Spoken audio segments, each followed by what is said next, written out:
आज हम इतिहास के उस दौर में उतर रहे हैं जिसने हिंदुस्तान की कहानी को हमेशा के लिए बदल दिया। हम बात कर रहे हैं 8वीं से 12वीं सदी की, जब भारत पर मुस्लिम आक्रमणों की एक शुरुआत हुई। लेकिन ये सिर्फ राजाओं और लड़ाइयों की लिस्ट नहीं है। नहीं, बिल्कुल नहीं।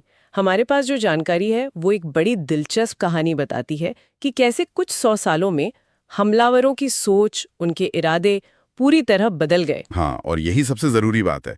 ये कहानी सिर्फ हमलों की नहीं बल्कि इरादों के बदलने की है। इरादों के बदलने की। कैसे कोई सिर्फ लूटपाट के इरादे से आता है और फिर कोई दूसरा आकर यहीं पर एक सल्तनत की नींव रख देता है। ये सफर 3 बड़े किरदारों के जरिए समझा जा सकता है। 3 लहरें जिन्होंने हिंदुस्तान का भविष्य तय कर दिया। तो चलिए इसी सफर को समझते हैं।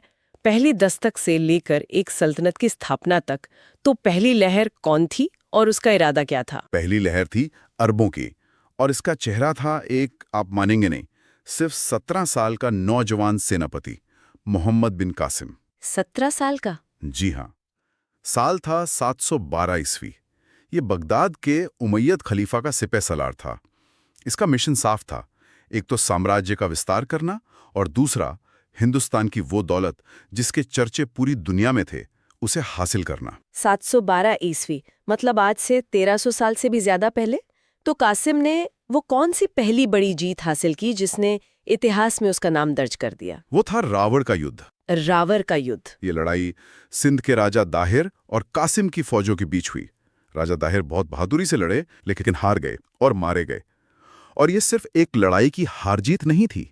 इस एक जीत ने सिंध के रास्ते, समझिए हिंदुस्तान का दरवाजा अरबों के लिए खोल दिया। और एक बार दरवाजा खुल जाए तो सिर्फ सेनाएं ही अंदर नहीं आती। सही कहा। उनके साथ नई चीजें, नए नियम और एक नई संस्कृति भी आती है।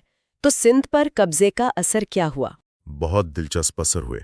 रिकॉर्ड्स बताते हैं कि 3 बड़ी चीजें हुई। अच्छा। पहली, भारत में पहली बार जजिया कर लगाया गया। ये उन लोगों पर लगाया जाता था जो मुस्लिम शासन में रहते थे, अच्छा, पर मुसलमान नहीं थे। ठीक है।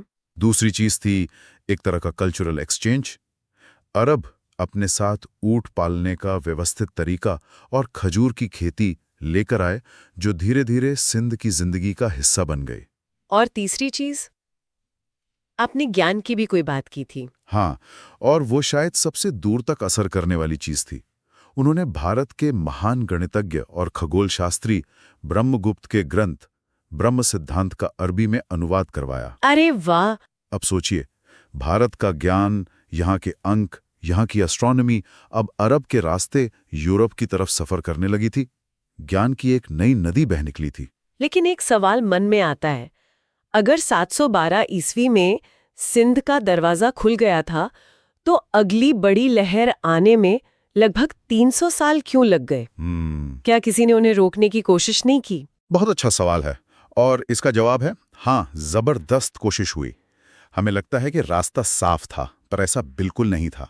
उस दौर में भारत के अंदर गुर्जर प्रतिहार वंश के राजा, जैसे नागभट्ट प्रथम, एक दीवार की तरह खड़े थे।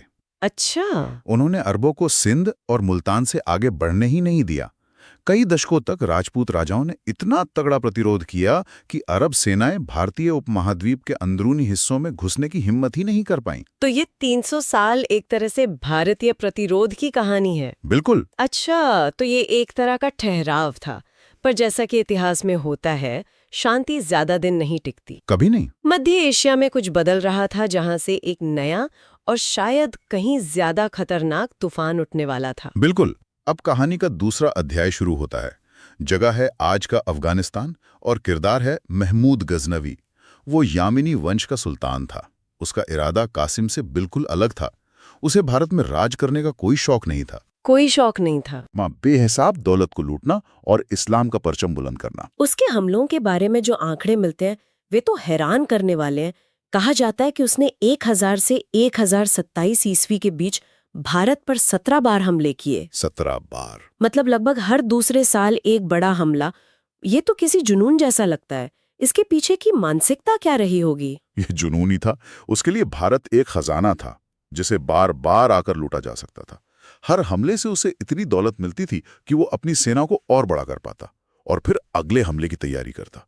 उसके लिए एक बहुत फायदेमंद चक्र बन गया था। और इन 17 हमलों में से एक ऐसा है जिसे भारत आज तक नहीं भूला। आप सोमनाथ मंदिर की बात कर रही हैं? हाँ बिल्कुल। हाँ, 1025 ईस्वी में गुजरात के सोमनाथ मंदिर पर उसका 16वां हमला। उस समय वहाँ कौन राजा थे? उस समय वहां चालुक्य वंश के राजा भीम प्रथम का शासन था। सोमनाथ मंदिर सिर्फ आस्था का केंद्र नहीं था, वो सोने, चांदी और हीरों से भरा एक खजाना था। उस मंदिर को तोड़ना और उसकी संपत्ति लूटना महमूद की सबसे बड़ी कामयाबी मानी जाती है। और उसे एक उपाधि भी मिली थी, है ना, बुत शिकन। जी हाँ, बुत शिकन यानी मूर्ति तोड़ने वाला। एक तरफ वो लुटेरा है, मूर्ति भंजक है, लेकिन यहीं पर कहानी एक बड़ा ही दिलचस्प मोड़ लेती है। सिक्के का एक दूसरा पहलू भी है, तलवार और कलम। ये क्या विरोधाभास है? यही तो महमूद को एक जटिल किरदार बनाता है। वो जितना बड़ा लुटेरा था, कला और विद्वानों का उतना ही बड़ा संरक्षक भी था। अच्छा। और ये कोई निजी विरोधाभास नहीं था। उस दौर के फारसी और तुर्क शासकों के लिए ये अपनी सत्ता को वैधता देने का एक तरीका था। मतलब ये दिखाना कि आप सिर्फ एक जंगली योद्धा नहीं हैं। बिल्कुल, आप एक सभ्य राजा हैं जो ज्ञान और कला को बढ़ावा देता है। तो उसकी तलवार भारत में चलती थी और कलम गजनी में उसके दरबार की शान बढ़ाती थी। कौन थे वो बड़े नाम जो उसके दरबार से जुड़े थे? 4 बड़े नाम सामने आते हैं, जिन्हें याद रखने के लिए लोग अक्सर फूफा शब्द का इस्तेमाल करते हैं। फूफा? हाँ, एफ से फर्रोखी, जो दरबारी कवि था। यू से उतबी, उसका इतिहासकार जिसने किताबुल यामनी लिखी। फिर एफ से फिरदौसी, जिसने फारसी का महाकाव्य शाहनामा लिखा। शाहनामा। और ए से अलबरूनी। अलबरूनी तो एक जीनियस था। वो महमूद के साथ भारत आया और यहाँ की संस्कृति, विज्ञान, धर्म सब कुछ इतनी गहराई से समझा कि तहकीके हिंद नाम की एक अमर किताब लिख दी। बिल्कुल, जो आज भी उस दौर के भारत को समझने के लिए सबसे जरूरी दस्तावेजों में से एक है। कमाल है। मतलब विनाश और निर्माण एक ही सिक्के के दो पहलू थे। एक तरफ सोमनाथ का विध्वंस और दूसरी तरफ शाहनामा और तहकीके हिंद जैसे ग्रंथों को संरक्षण। चलिए अब कहानी के आखिरी और सबसे निर्णायक हिस्से पर आते हैं। हमने साम्राज्य विस्तार देखा, हमने लूट देखी, अब तीसरी लहर आती है मोहम्मद गोरी की, और यहाँ इरादा फिर बदल जाता है। हाँ, और यही बदलाव सबसे बड़ा था। मोहम्मद गोरी का मकसद न तो सिर्फ कासिम की तरह जमीन जीतना था, न ही गजनवी की तरह सिर्फ दौलत लूटना। उसका सपना था हिंदुस्तान में एक स्थायी मुस्लिम साम्राज्य की नींव रखना। वो एक लुटेरा नहीं, एक बादशाह बनने आया था। सही कहा।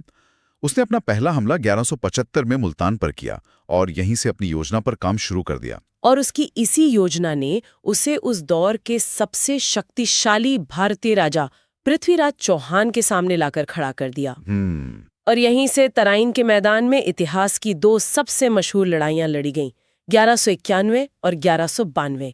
एक ही मैदान, एक ही दुश्मन, पर नतीजा बिल्कुल उल्टा। बिल्कुल, ये किसी थ्रिलर फिल्म की तरह था। 1191 में तराइन की पहली लड़ाई हुई।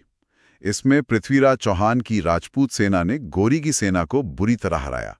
गोरी घायल होकर बड़ी मुश्किल से अपनी जान बचाकर भागा। पृथ्वीराज चौहान उस वक्त उत्तर भारत के हीरो बन गए। हाँ, बन गए, लेकिन गोरी ने हार नहीं मानी। नहीं मानी? नहीं, वो जख्मी शेर की तरह था। कहते हैं कि वो 1 साल तक ठीक से सोया नहीं। उसने अपनी हार का बदला लेने की कसम खाई। वो पूरी तैयारी के साथ एक ज्यादा बड़ी और अनुशासित सेना लेकर 1192 में उसी मैदान में वापस लौटा। तराइन की दूसरी लड़ाई हुई और इस बार पासा पलट गया पूरी तरह। इस बार उसने अपनी रणनीति बदल दी और धोखे से सुबह सुबह राजपूत सेना पर हमला कर दिया। नतीजा पलट गया। पृथ्वीराज चौहान की हार हुई और उन्हें पकड़ लिया गया। ये एक राजा की हार नहीं थी, ये दिल्ली के दरवाजों पर लगी आखिरी सील का टूटना था। और इसी जीत को भारत में मुस्लिम शासन की असली शुरुआत माना जाता है। बिल्कुल। दिल्ली जीतने के बाद गोरी रुका नहीं, उसका साम्राज्य फैलाने का सपना तो अभी शुरू ही हुआ था। हाँ, 1194 में उसने कन्नौज के राजा जयचंद को चंदावर के युद्ध में हराया। चंदावर के युद्ध में इससे गंगा और यमुना के बीच का जो उपजाऊ इलाका था वो भी उसके कब्जे में आ गया। इसके बाद उसने अपने एक गुलाम सेनापति बख्तियार खिलजी को पूरब की ओर भेजा। खिलजी ने बिहार और बंगाल तक जीत हासिल की। लेकिन इसी अभियान के दौरान एक ऐसी घटना हुई जो भारतीय ज्ञान परंपरा के लिए एक बहुत बड़ा सदमा थी। आप नालंदा और विक्रमशिला विश्वविद्यालयों की बात कर रहे हैं। हाँ, हमें एक पल रुककर ये समझना होगा कि ये सिर्फ इमारतें नहीं थीं। नहीं, नालंदा उस दौर का हार्वर्ड और ऑक्सफोर्ड था। वहाँ पूरे एशिया से हजारों छात्र और विद्वान पढ़ने और सिखाने आते थे। वहां लाखों किताबों वाली एक विशाल लाइब्रेरी थी। सोचकर ही रोंगटे खड़े हो जाते हैं। ये 1198 से 1203 के बीच बख्तियार खिलजी की सेना ने इन विश्वविद्यालयों को जलाकर राख कर दिया। कहते हैं कि नालंदा की लाइब्रेरी महीनों तक जलती रही। हजारों सालों से जमा किया गया ज्ञान, विज्ञान, दर्शन सब कुछ धुएं में उड़ गया। ये एक ऐसा नुकसान था जिसकी भरपाई कभी नहीं हो सकी। ये वाकई एक दिल दहला देने वाली घटना है। लेकिन वापस गोरी पर आते हैं। वो एक साम्राज्य बना रहा था। उसकी सोच की गहराई का अंदाजा उसके चलाए गए सिक्कों से भी लगता है। ये बहुत अनोखी चीज है। ये वाकई अनोखी और दिखाती है कि वो गजनवी से कितना अलग सोचता था। उसने जो सिक्के चलाए उनके एक तरफ देवी लक्ष्मी की तस्वीर होती थी। देवी लक्ष्मी की? हाँ, और दूसरी तरफ अरबी में कलमा खुदा होता था। अब इतिहासकार इस पर बहस करते हैं कि ऐसा क्यों था।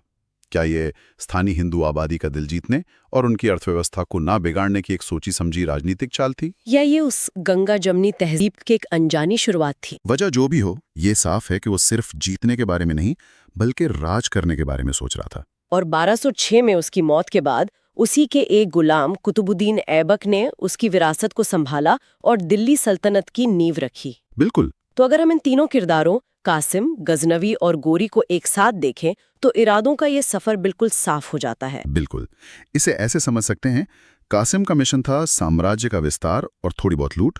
असर हुआ जजिया कर और थोड़ा कल्चरल एक्सचेंज। ठीक है। गजनवी का मिशन था सिर्फ और सिर्फ लूट, भारत के मंदिरों की अकूत संपत्ति को गजनी ले जाना। असर हुआ उत्तर भारत का आर्थिक रूप से कमजोर होना। और फिर गोरी का मिशन था हिंदुस्तान को अपना घर बनाना, यहाँ एक स्थायी सल्तनत कायम करना। और असर हुआ दिल्ली सल्तनत की स्थापना, जिसने भारत पर अगले 300 सालों तक राज किया। तो एक कहानी जो सिंध के रेगिस्तान में एक छोटी सी जीत से शुरू हुई थी, वो लूट के तूफान से गुजरती हुई आखिरकार दिल्ली के तख्त पर एक सल्तनत की स्थापना के साथ पूरी हुई। ये सिर्फ सत्ता का बदलना नहीं था, इसने भारत के समाज, संस्कृति, आर्किटेक्चर हर चीज पर अपनी एक गहरी छाप छोड़ी। यहीं से मध्यकालीन भारत का वो दौर शुरू होता है जिसे हम सल्तनत काल के नाम से जानते हैं। एक नया अध्याय जिसकी नींव इन्हीं 3 किरदारों ने रखी थी। चलिए जाते जाते सुनने वालों के लिए एक सवाल छोड़ जाते हैं। हमने मोहम्मद गोरी के उस सिक्के की बात की जिस पर एक तरफ देवी लक्ष्मी थी और दूसरी तरफ कलमा। सोचने वाली बात यह है कि जब कोई विजेता एक नई जमीन पर अपनी हुकूमत की मोहर लगाता है तो वो ऐसे प्रतीकों का इस्तेमाल क्यों करता है? क्या ये सिर्फ एक चालाक शासक का व्यवहारिक कदम था कि पुरानी व्यवस्था को एकदम से ना बदला जाए ताकि व्यापार चलता रहे? या इसमें हमें 2 संस्कृतियों के करीब आने का कोई शुरुआती संकेत देखना चाहिए? सत्ता की व्यवहारिकता और संस्कृति के मेल जोल के बीच की ये महीन रेखा इतिहास हमें हमेशा इसी सवाल पर लाकर खड़ा कर देता है।